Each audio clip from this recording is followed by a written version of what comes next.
What happens when political ideals meet abstract art? In Brazil, the concrete and neo-concrete movements weren't just artistic revolutions. They were tied to larger social and political dreams. The story of geometrical abstraction in Latin America starts with artists like Joaquín Torres Garcia in the 1930s. However, in Brazil, concrete art gained predominance in the 1950s due to key influences. In 1951, the first biennial of Sao Paulo exposed local artist to Max Bill, whose work would redefine Brazilian art for a decade.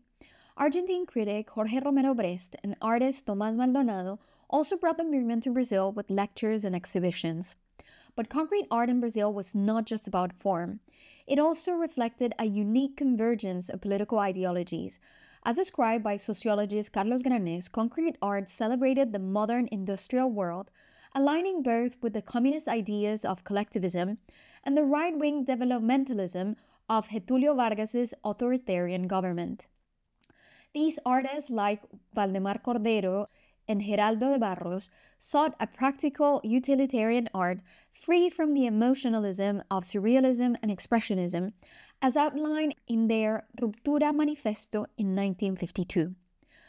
Out of these contexts emerged two distinct movements: concrete art in Sao Paulo, led by figures like Cordero and Barros, and neo-concrete art in Rio de Janeiro, pioneered by artists such as Ligia Clark, Helio Itisica, and Ligia Pape. Concrete art in Sao Paulo was rational, systematic, and celebrated mass production. It reflected a desire to reshape society through centralized planning and industrial efficiency, resonating with Vargas's vision of Brazil as a modern industrial state. In contrast, neo-concrete art in Rio de Janeiro sought a more humanized approach. While inspired by geometry, artists like Ligia Clark rejected the cold objectivity of concrete art.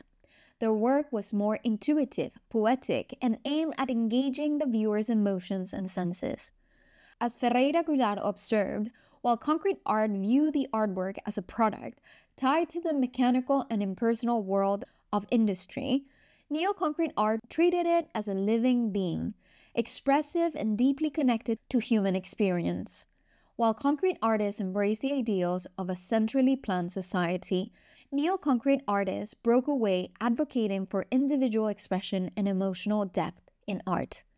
The movements may have diverged in form, but both shaped Brazil's modern art scene and reacted to the nation's political landscape. Want to explore how art and politics intertwine in Latin America? Continue to explore these artists here at Amalgama Academy.